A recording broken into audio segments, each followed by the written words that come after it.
This call is now being recorded. Oke, kita mulai ya. Bismillahirrahmanirrahim. Assalamualaikum warahmatullahi wabarakatuh. Waalaikumsalam warahmatullahi. Alhamdulillah wa syukurillah wassalatu wassalamu ala rasulillah wa la hawla wa la quwwata illa billah. Allahumma salli wa sallim wa barik ala nabiyyina Muhammadin sallallahu alaihi wasallam wa ala alihi wa sahbihi wa mawalah. Amma ba'du. Teman-teman sekalian, serta kajian ba'da subuh yang dirahmati oleh Allah. Oke, pada pagi hari ini kita akan melanjutkan ya apa yang seminggu lalu sudah kita bahas tentang berkah, serba-serbi berkah. Kita masuk bagian kedua. Slide saya bisa terlihat ya? Bisa. Oke, masih. Nah, jadi ketika pekan lalu kita sudah bahas tentang keberkahan, definisinya apa, kemudian macam-macam lah tentang berkah. Nah, nanti kita akan lanjutkan hari ini adalah tentang cara, tentang syarat, ya, tanda-tanda, kemudian cara untuk mendapatkan keberkahan. Oke, nah, jadi yang pertama nanti kita akan bahas tentang tabaruk itu boleh atau tidak, kemudian apa ciri, kemudian syarat dan cara. Itu intinya itu. Dan ini mudah-mudahan bisa menjawab beberapa pertanyaan yang kemarin sempat disampaikan Seri dan ada lagi satu saya lupa, Mbak Ana kalau nggak salah. Oke, ini sedikit kita ulang definisinya supaya refresh gitu. Jadi barokah itu adalah bertambah dan langgengnya suatu kebaikan yang diterima oleh hamba Allah, ya. Jadi ada dua poin yang besar di sini. Jadi barokah itu adalah bertambah dari segi kuantitas dan juga langgeng, ya, kebaikan apapun yang diterima oleh seorang hamba dari Sang Pencipta yaitu Allah Subhanahu wa Ta'ala. Nah, tadi di awal menu tadi sudah disampaikan tentang tabaruk. Jadi, tabaruk itu apa? Tabaruk itu kemarin kita sudah bahas juga tentang beberapa kosakata ya terkait dengan berkah. Ada tabrik, ada tabaruk. Tabaruk itu apa? Tabaruk itu adalah meminta keberkahan kepada sesuatu. Nah, kalau mungkin bahasa Jawa yang ngalap berkah ya. Dia mencoba mencari keberkahan. Nah, prinsipnya tabaruk itu boleh, ya. Tapi ada persyaratannya, yaitu yang pertama yakin bahwa, jadi yang bersangkutan itu yakin, orang yang tabaruk itu yakin bahwa barokah itu hanya dari Allah, bukan dari yang lain. Kemudian tidak sekedar yakin, tapi cara yang ditempuh juga harus sesuai syariat. Nah, berikut kita sampaikan beberapa tabaruk yang diperbolehkan secara syariat. Yang pertama, tabaruk dengan Al-Quran. Tabaruk Al-Quran artinya kita ngalap berkah dengan Al-Quran. Itu ada di surat Shad. A'udzubillahi minasyaitonirrajim. Kitabun anzalnahu ilaika mubarak. Kitab Al-Quran ini kami Allah turunkan ilaika kepadamu, ya, hamba-hamba ya, mubarak, ya, dengan penuh keberkahan. Tujuannya apa? Liyadabbaru ayatihi, agar ya manusia itu bertadabbur dengan ayat-ayatnya, ayat-ayat Al-Quran itu. Waliyatadzakkara, dan juga sekaligus Al-Quran sebagai pengingat ulul albab, bagi orang-orang yang cerdas. Nah, jadi bagaimana cara tabaruk dengan Al-Quran? Nah, caranya adalah dengan membacanya. Kemudian setingkat di atasnya adalah mentadaburinya. Tadabur ini adalah deep learning, jadi mempelajari secara mendalam dan mengamalkannya. Nah, kemudian ada lagi tabaruk dengan sunnah, yaitu hadis Rasulullah SAW.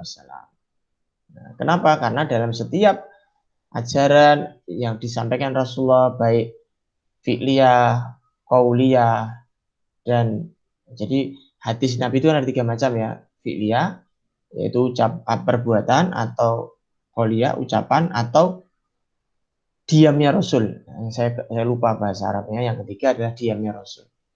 Nah, satu atau tiga segala macam dari jenis hadis itu, model hadis itu ada keberkahan dan kebaikan yang banyak. Jadi seandainya hadis-hadis itu diamalkan, ya pelan-pelan kita amalkan, yang kita tahu kita coba amalkan, maka niscaya kebaikan itu akan terus mengalir. Ya.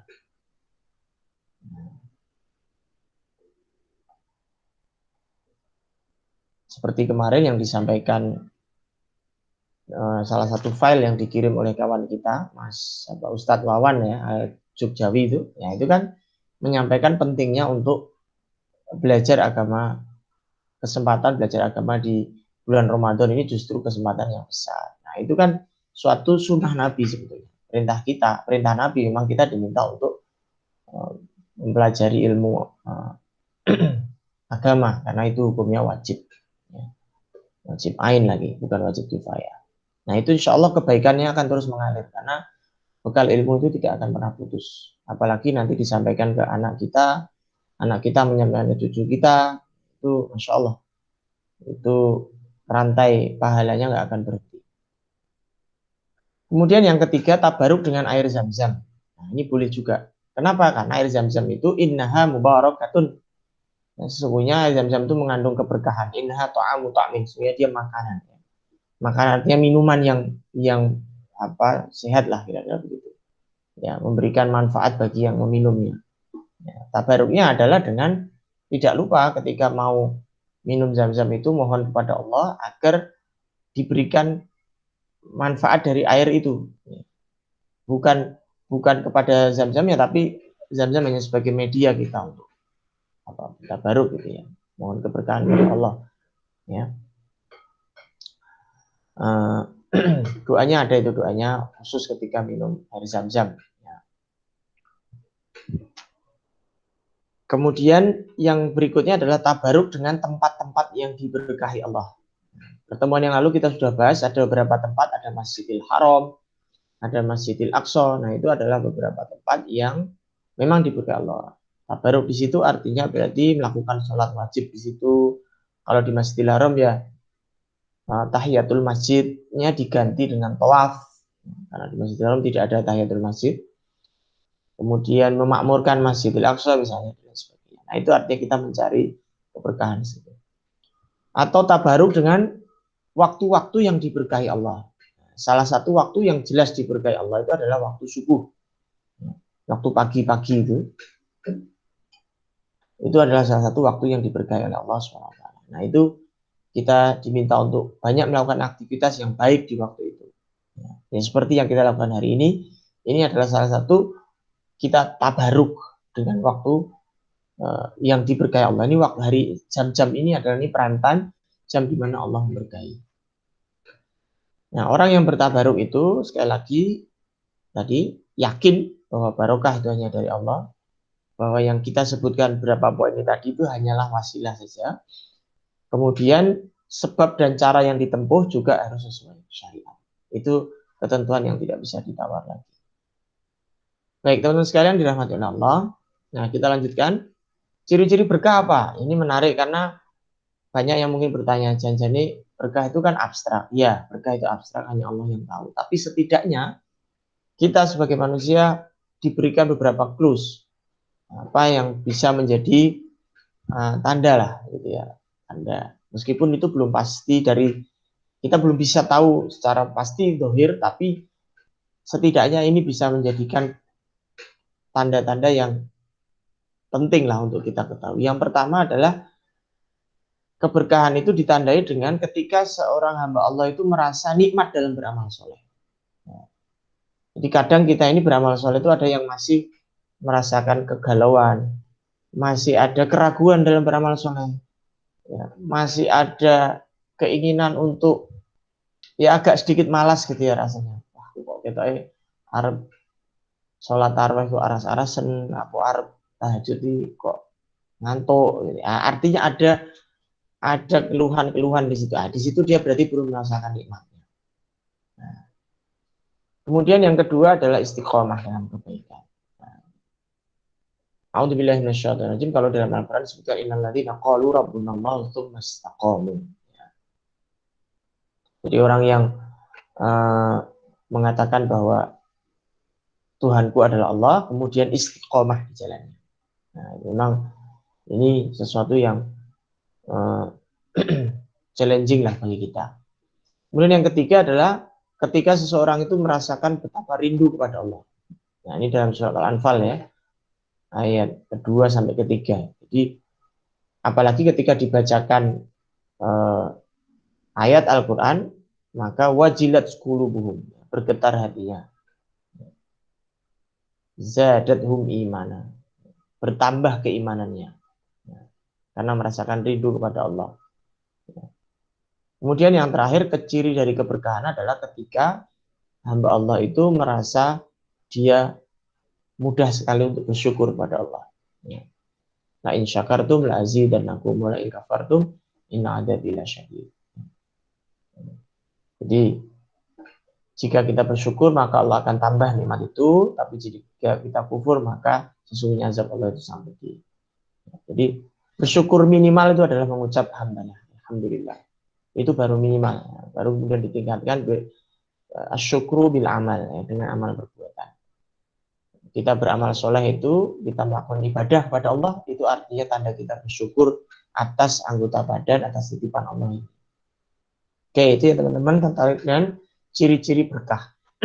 Setidaknya ada 4. Nah, sekarang apa syaratnya untuk mendapat berkah? Ternyata untuk mendapatkan berkah itu bukan hal yang istilahnya free lunch, bukan makan siang gratis ya, tapi dia ada beberapa syarat. Ada 2 sebenarnya. Dan syarat itu merujuk kepada surat Al-A'raf ayat 96. Allah berfirman, a'udzubillahi minasyaitonirrajim. Walau, ya, walau dan sekiranya. Jadi lau itu artinya sekiranya, seandainya. Dalam bahasa Jawa nek. Gitu ya. Walau anna ahlal qura, sekiranya orang-orang satu penduduk negeri, ya, itu amanu wattaqau, beriman dan bertakwa, la fatahna, sungguh kami Allah akan bukakan alaihim bagi mereka apa? Barokatim minas sama'i wal ardh, keberkahan yang datangnya dari langit wal ardh dan bumi. Walakin tapi pada kenyataannya, realitanya, faktanya, kadzabu, penduduk negeri itu mendustakan. Fa'akhadnahum bima kanu yaksibun. Maka kami Allah ya memberikan balasan atas apa yang mereka kerjakan. Nah, jadi di sini kata kuncinya adalah amanu wattaqau. Beriman dan bertakwa. Itu yang menjadi syarat. Beriman artinya pengakuan seutuhnya bahwa Allah itu satu-satunya Ar-Razzaq, yang maha memberi rezeki. Makanya kalau kita berdoa itu ya Razzaq, ya Fattah. Ya. Jadi salah satu adab dalam berdoa adalah kita menyebutkan nama-nama Allah. Ya Razzaq, ya Fattah, ya Alim, ya Rahman, ya Rahim. Ya Rahman, ya Razzaq, ya karuniakanlah kami rezeki. Nanti kalau ya Rahman, ya Rahim, karuniakanlah kami rahmatmu, dan seterusnya. Nah, kisah pedih Korun. Nah, ini juga kisah pedih Korun ini menunjukkan dia tidak mengakui bahwa dia secara hati tidak mengakui bahwa harta benda yang dia miliki, kekayaan yang dia miliki datang dari Allah. Dia meyakini bahwa harta yang dia peroleh itu dari dirinya, dari kerja kerasnya. Nauzubillah min dzalik. Ini ada masalah di keimanan. Sehingga apa? Sehingga harta yang dimiliki Korun itu sama sekali tidak berkah. Karena tidak ada keimanan, tidak ada kepercayaan dalam dirinya bahwa harta yang dia peroleh itu esensinya atau sebetulnya dari Allah SWT. Kemudian yang kedua syaratnya adalah takwa. Takwa tentu dengan manifestasinya. Manifestasinya apa? Manifestasi dari takwa adalah karena dia takut kepada Allah, maka dia berikhtiar untuk menjalankan perintahnya dan menjauhi larangannya. Manifestasi yang lain adalah amal soleh. Nah, ini adalah buah dari ketakwaan kita kepada Allah Subhanahu wa Ta'ala. Maka insya Allah kalau syarat ini terpenuhi, iman dan takwa, maka janji Allah itu pasti akan datang. Negeri itu pasti akan berkah.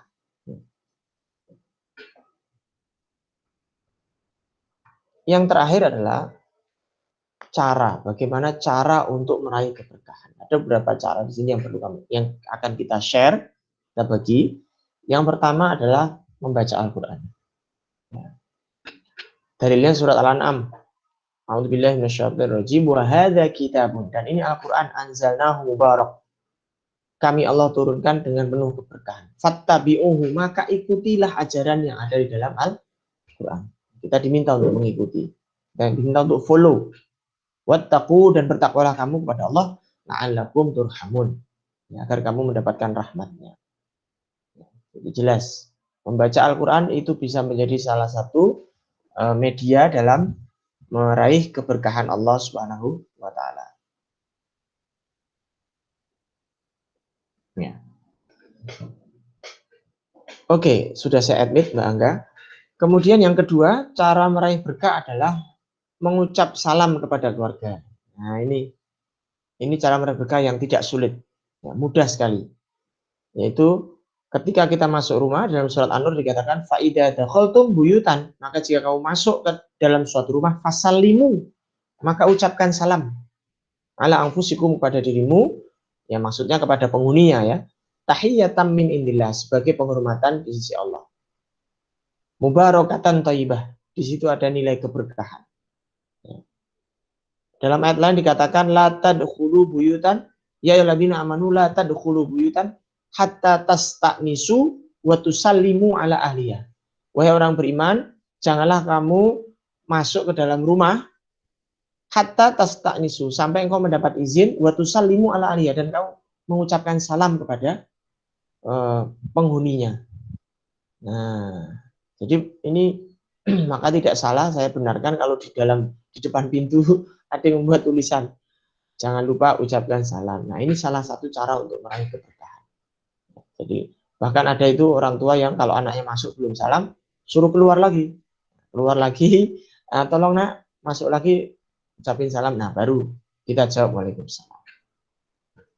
Kemudian yang ketiga, cara meraih berkah yang lain adalah berpagi-pagi dalam mencari rezeki. Ini ada sebuah hadis Hasan, ya, statusnya riwayat Abu Daud. Jadi Nabi itu saking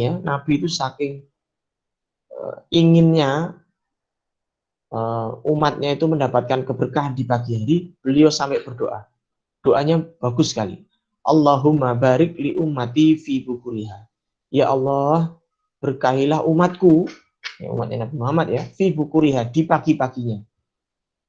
Jadi ini doa dari Nabi kita Nabi Muhammad SAW kepada umatnya.